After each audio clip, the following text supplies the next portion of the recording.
कुड़ी कहंदी बेबी पहला जगुआर ले लो, फेल जिन्ना मर्जी प्यार ले लो। जी हाँ, आज से कुछ साल पहले तक जगुआर का जलवा कुछ ऐसा ही हुआ करता था। इस ब्रांड पर ना सिर्फ गाने बने बल्कि वो गाने सुपर हिट भी हुए। लोग इस कार को इतना पसंद करने लगे थे कि इसे खरीदना उनका सपना बन गया था। लेकिन लोगों के दिलों में अपनी खास जगह रखने वाली जगुआर आज सड़कों से गायब होने लगी है। आपको बता दें, JLR ग्रुप के अंदर दो ब्रांड्स आती हैं, जिनमें पहला है लैंड रोवर और दूसरा जगुआर। और इस कंपनी के लॉस का जिम्मेदार कोई और नहीं बल्कि जगुआर की गिरती हुई सेल्स है। आपको जानकर हैरानी होगी कि 2018 में US के अंदर जो JLR की सबसे बड़ी मार्केट है, वहाँ जगुआर की केवल 18,000 यूनिट्स ही बिक पाए थे, जबकि इसके सबसे बड़े कॉम्पिटिटर BMW ने उसी साल 3,36,000 कारें सेल की थी।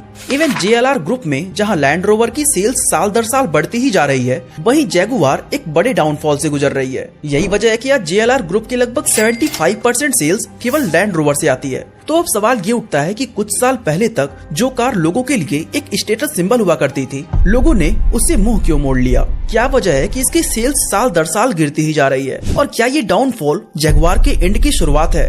आइए इसे डिटेल में समझने की कोशिश करते हैं।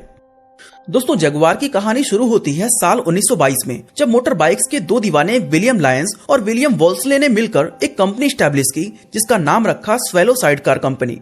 ये कंपनी अपने शुरुआती दिनों में सिर्फ साइड कार्स बनाया करती थी। समय बीतता गया और कंपनी धीरे धीरे पॉपुलर होती गई। लेकिन 1934 में इसके फ्यूचर को लेकर दोनों को फाउंडर्स एक दूसरे से डिसएग्री होने लगे, जिसके बाद विलियम वॉल्सले ने कंपनी को छोड़ दिया और अपने सारे शेयर्स बेच डाले। विलियम वॉल्सले के जाने के बाद कंपनी को वापस से रिकॉन्स्टिट्यूट किया गया और इसका नाम बदलकर SS कार लिमिटेड रखा गया। एंड बाद में SS कार ने स्टैंडर्ड मोटर कंपनी से हाथ मिलाया, जो उस समय कार मैन्युफैक्चर किया करती थी। इस मर्जर के बाद SS कार ने 1935 में अपनी पहली कार लॉन्च की, जिसका नाम था जगुआर SS 2.4 लीटर सलून।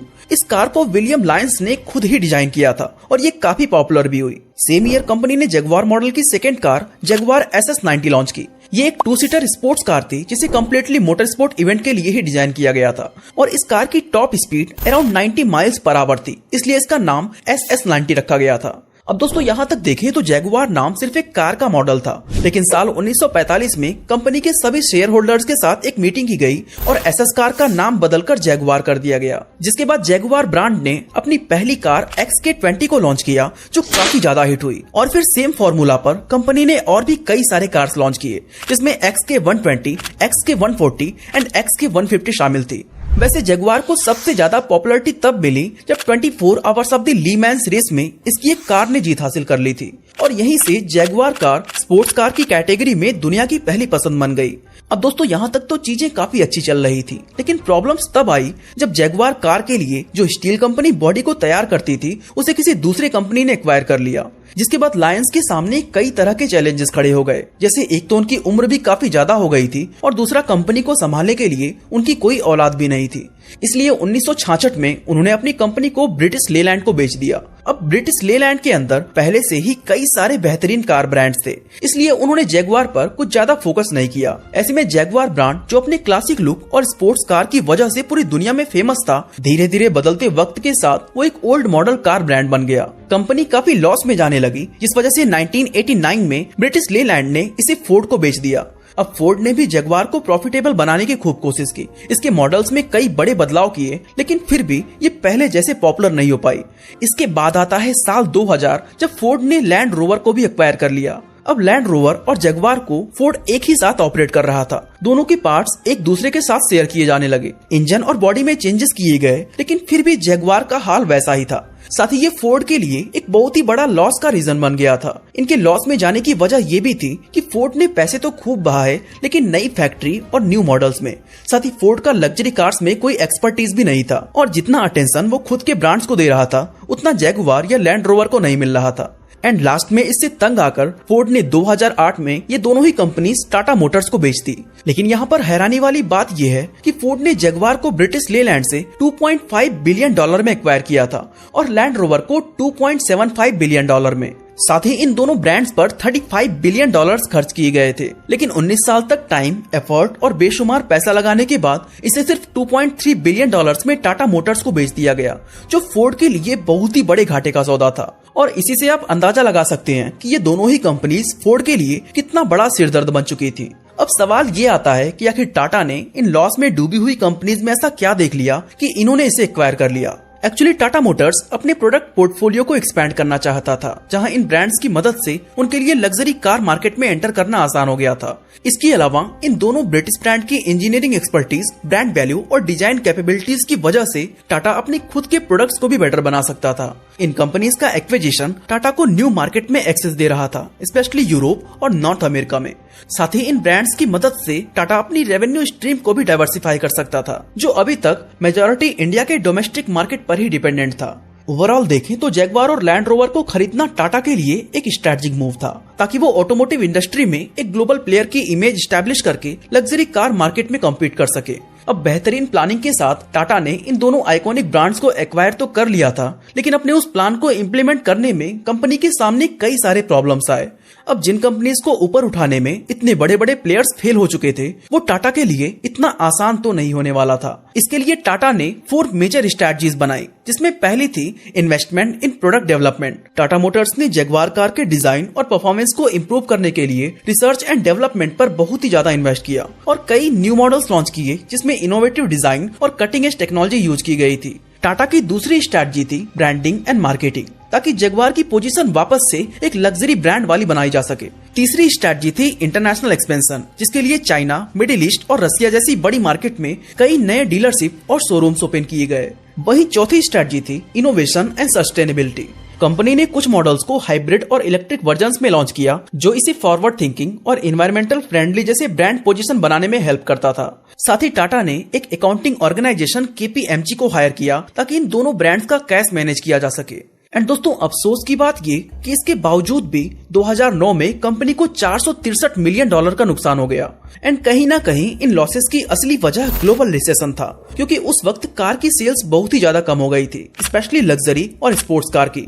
लेकिन 2010 कंपनी के लिए बहुत ही ज्यादा लकी साबित हुआ, क्योंकि यही वो साल था जिसमें 40 साल बाद जैगवार पहली बार प्रॉफिटेबल बनी और जैगवार व लैंड रोवर ने मिलकर $17.6 मिलियन प्रॉफिट अर्न किया था। इसके बाद साल 2011 और 2012 में कंपनी ने काफी अच्छा परफॉर्म किया, लेकिन फिर आया 1 जनवरी 2013, जब टाटा मोटर्स ने जैगवार और लैंड रोवर को एक साथ मर्ज करके एक नई कंपनी बनाई, जिसका नाम था JLR लिमिटेड। अब इनको मर्ज करने के पीछे कई रीजंस थे, जैसे एक कॉम्प्लीमेंट्री प्रोडक्ट पोर्टफोलियो बनाना, क्योंकि जैगवार अपनी लग्जरी स्पोर्ट्स कार की वजह से जाना जाता था, तो वही लैंड रोवर अपनी ऑफ रोडिंग SUVs के लिए। और इन दोनों ब्रांड्स को मर्ज करने से Tata Motors wide range of vehicles को ऑफर कर सकता था।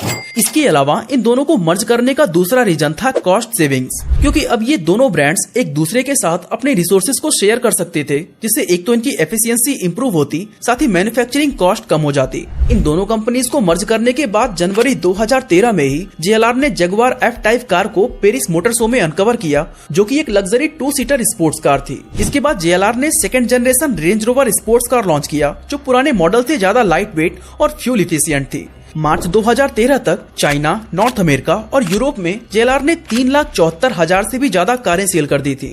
फिर 2016 में JLR ने जैगवार के साथ कुछ ज्यादा ही इनोवेशन कर दिया और जैगवार F पेस को लॉन्च किया, जो इस कंपनी की सबसे पहली SUV बनी। और हैरानी की बात यह है कि ये कार JLR के सबसे पॉपुलर मॉडल्स में से एक बन गई।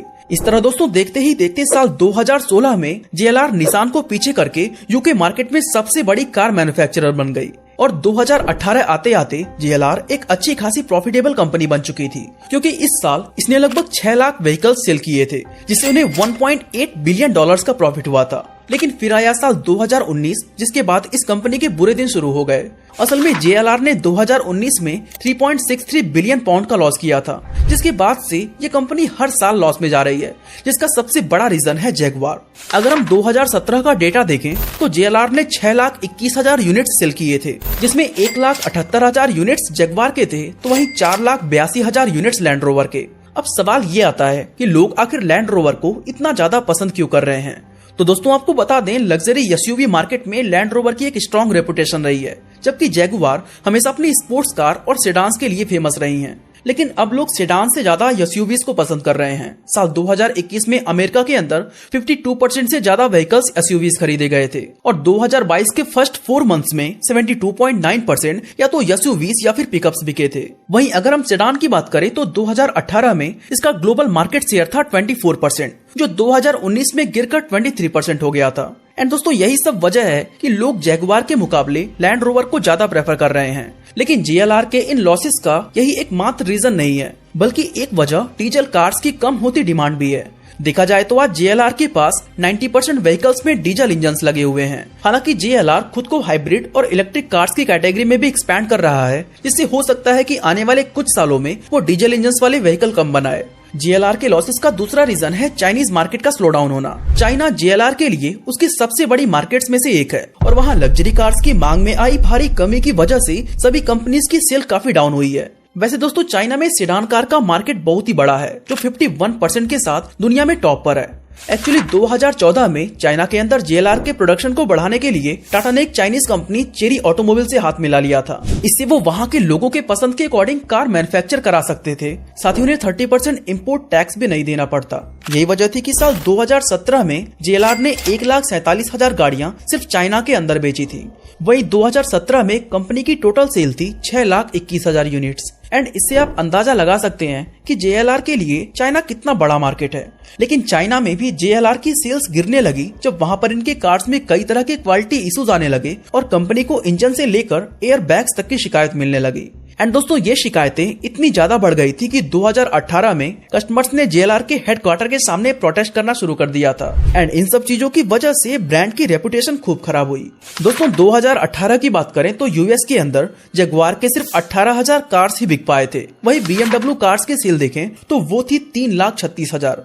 ये दोनों ही ब्रांड्स लगभग एक दूसरे के बहुत बड़े कॉम्पिटिटर माने जाते हैं। इसके बावजूद इन दोनों ब्रांड्स की सेल्स देखें तो इनमें जमीन आसमान का फर्क है। दोस्तों अगर हम JLR का फ्यूचर समझने की कोशिश करें तो इतना तो तय है कि ये पीछे हटने वालों में से नहीं है। और जब से जैगुआर और लैंड रोवर टाटा के हाथों में गए हैं, कंपनी ने वो कर दिखाया है जिसकी कभी किसी को उम्मीद भी नहीं थी। काफी सालों बाद ये ब्रांड्स पहली बार प्रॉफिट में आए, लगातार नए मॉडल्स लॉन्च किए और इसमें काफी हद तक कामयाब भी हुए। इसलिए उम्मीद यही है कि JLR वापस से प्रॉफिट में आएगा और अपनी कमियों पर काम करके अपनी कार की परफॉर्मेंस और क्वालिटी को और भी ज्यादा इम्प्रूव करेगा। वैसे दोस्तों आपको क्या लगता है, JLR कमबैक कर पाएगा या नहीं? हमें कमेंट सेक्शन में जरूर बताएं। बाकी आज के लिए बस इतना ही।